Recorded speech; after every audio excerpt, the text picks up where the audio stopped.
New episode, and this is going to be a follow up to the non binary topic that we talk about. Uh, Sorry for the delay. Been rough. Bad things keep happening at work and in my personal life, but that's just life, you know. Like I can't dedicate 100% to doing podcasts because I have bills to pay, especially my student loan. So, anyways, life's happen. Um, If you're still listening, that's good. Thank you. So, today I want to talk about the emotional aspect of being non binary. So, I read in a post on Reddit that this woman was having some hard time, and then she was saying that her boyfriend was not being supportive because he's a man, so he doesn't get emotional, he doesn't understand her. This is the exact problem that we have with the label and the role playing of man or woman. We, as human beings, have various emotions. Some people express are more expressive of their emotions than other, regardless of gender. You see, for me, I don't express my emotions because growing up my mother does it a lot, and I hated it. I don't want to act that way. She would get into a fight with my dad, run into my room, start crying if I don't give her some attention, saying some superficial stuff like, I love you, mom. She would just start screaming at me, take out her anger on me. It's like, why do I want to act like that just because you're getting into the role that you think that this is how women should behave? I just Like when I get mad or other things said, I would play some game or listen to music. There's other way for you to express that. And my dad is also playing that role where he get mad, he get angry, he get loud, he throw things because that's how men supposed to act. They can't be called emotional. So how they express it is to get angry and throw things. And then, the new the whole LGBTQ community exists because they want to get away from the traditional role. You can be queer in a million ways. You can be non-binary. You can be gender fluid. If you're a man and you enjoy crying, being soft, that's fine. You can cry. You don't have to get angry and throw things. If you're a woman, you don't want to do the whole crying and screaming thing. That's fine. You don't have to do it. This is why we need to get rid of the label and just see people as human beings with different ways to express themselves. Some are more not in a healthy way versus other. Not just to be clear, crying is good for you, but the yelling and taking that emotion and just putting it on somebody else. Like my mother putting her anger on me because she's mad at my father. She's afraid of my father because of my grandfather, who's a man, and he hit her before. So she's very afraid of men. That's a toxic way of regulating your emotion that you're taking it out on your 12-year-old child. So there's a difference. I cry, I go somewhere quiet and I cry about life. Sometimes life get hard and I cry. But I like to cry in a private spot, not screaming and crying or just breaking down in front of somebody and call them up and be like, I need emotional support. Please come over and watch me cry. That's not what make me comfortable. It works for some people. That's fine.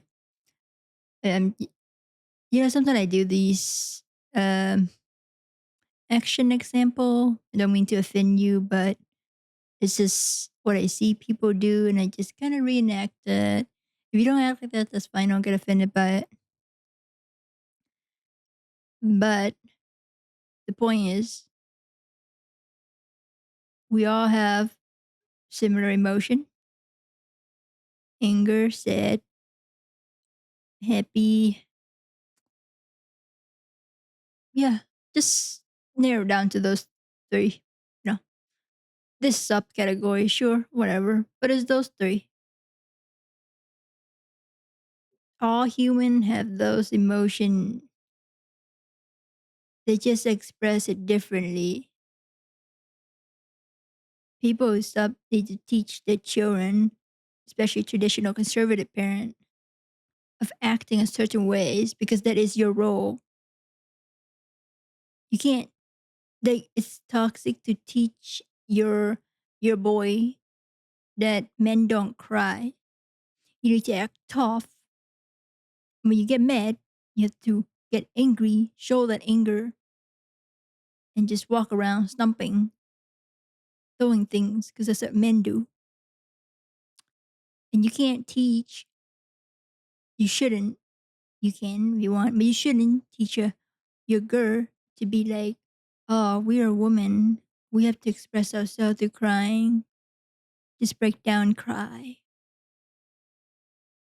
You see, that's the problem of these role playing into that specific role. Which is why we need the non-binary label. And you can use the queer label too. Because we don't want to play the role of the traditional role of the woman or the man. We are just alien human being or alien that just act and react to things in whatever way that we are comfortable with. So just remember that regardless if you're man or woman, whatever, we have the same set of emotion. Some people express it differently than others. Some people don't express it at all, but they do feel it. You know, like maybe sociopath. They have some level of those emotions, but they just don't express it well. Or if they do, they would go out and, kill a couple people, but that's just some of the mental issue too. But everybody have those emotions regardless if they choose to express it openly or not. So at the end of the day, we are human with same sets of emotions. You can deny that you don't feel certain things. It is there in your mind, in your body. You just don't express it. So you say, I don't feel anger. Okay. Sure, whatever. You can be like super chill. That's fine. It's ironic that people who say things like that say, I don't get angry. But usually the one that get angry. So when somebody claims certain things like that, it's just like, I'm pretty sure at some point you're gonna go off. So better not to claim anything at all. But yeah, we need to stop thinking of it as a role that we play because it's toxic.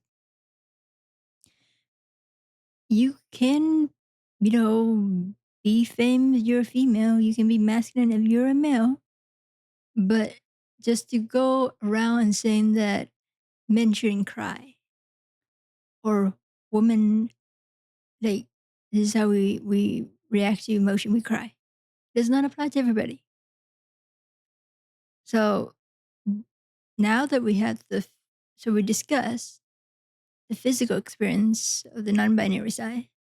And this episode is about the emotional side of the non-binary. These particular things that goes over with is why there need to be a non-binary label because it's important to people like myself who don't want to act like a regular normie And I grew up in that environment. My parents are very traditional Asian. They play the role of the woman, the traditional man, act that way, and it's just I don't want to be any part of that. So we don't just making fancy label up just to be cool. We don't go around saying like, "Oh, I'm non-binary." It's cool. It is due to drama from our environment, whether at work or where we grow up from. I'll give you another example. Is that my entitled boss, who's you know, I'm not to be racist, but you need to know this information so that I can present it to you and that you understand what I'm trying to say. So he's a typical white guy, really white. Like his dad is into like guns and all that stuff, and he grows in that culture. So when I told him that I'm non-binary, my pronoun are they them, and then my manager told me, yeah, but that does not make sense in my brain. I grew up with addressing a man as he, him, and a woman as she, you know, she, her. So it doesn't make sense in my brain. So I'm not going to use that pronoun. This is a, an excuse because you can just say it. Like it does not, if you replace her, she with they, them, it's still short. You're not like saying anything longer or shorter, but you just don't want to do it because it's out of your comfort zone and that you want to have that just that oh this is my comfort normie zone over here even though there's some LGBTQ people on the team. I don't want to get out of my comfort zone of calling them they them. It's just you know these people out there that saying things like the LGBTQ community in general and non-binary people, and we have our pronoun, and they don't want to go with these pronouns because it's not what they doesn't make sense to them. It's not proper English. It's not what they grew up. Whatever. It's like you're just swapping one word for another word. It's all excuses of the insecurity that getting seeing it from the perspective of somebody who is non-traditional, non-normie is uncomfortable to them.